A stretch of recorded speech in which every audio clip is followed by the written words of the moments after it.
going to do a review on Lady Injury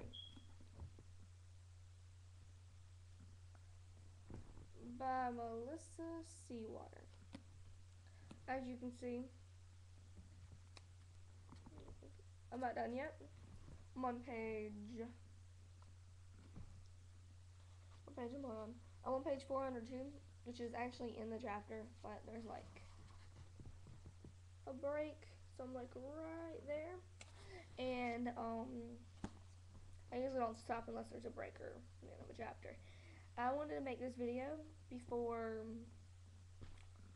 I get to the end, because if I get to the end, I'll tell you the whole thing, knowing me, and what happens at the end, and if, I don't know, I'll just tell you what the end of the story is, and no one ever wants to know the end of the story.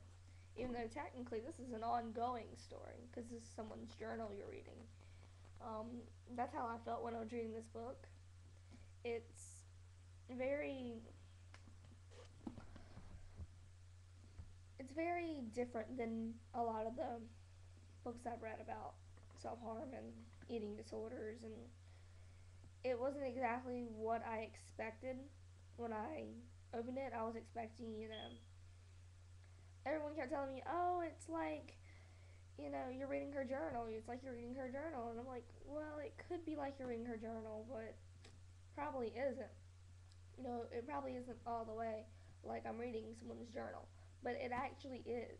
You can tell because of the way she puts things and how the same feelings come back to her. And it's just, some of this stuff has made me cry. And some of it has made me just want to be right next to her and give her like a big hug. It's like you wish you could fix it. You wish you could fix all the problems so that she wouldn't have to suffer, that no one would have to suffer. A lot of it's brought back my past, which in some ways is good, in some ways isn't. It's not extremely triggering. I actually told my friend not to read this book until I started reading it, because she's younger than I am, and I didn't want her to read a book that might trigger her. And I know if it triggers me, it might trigger her. So I wanted to read it first. And it's not as triggering as I thought it would be. It's not what I thought. I mean, I was thinking, she was going to explain the gore and everything like that, but she didn't. She explained what she did, she explained what happened, but she explained how it made her feel, and that's it. She didn't over-exaggerate to make the book more interesting or less interesting. No one would make it less interesting, that's kind of stupid, but, it's a very good book. I would recommend it to anybody who is interested in people like Melissa Seawater. She's also known as I Drank the Seawater. I'll put a link to her video. Actually, I'll put a link to her two videos about her book. The one where it's on Amazon, and then the other one that she made, telling us that her book was here. But yeah, I'm gonna do that.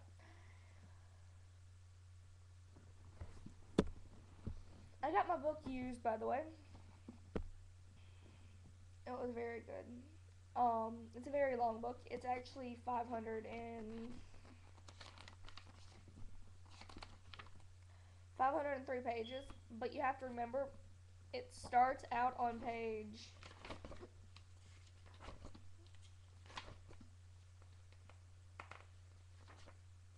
9. Technically, it starts out on page 8, but that's kind of like no big deal page. So, it's not even like 500 pages that you're reading. So, read the book if you're not triggered easily. Thanks, bye.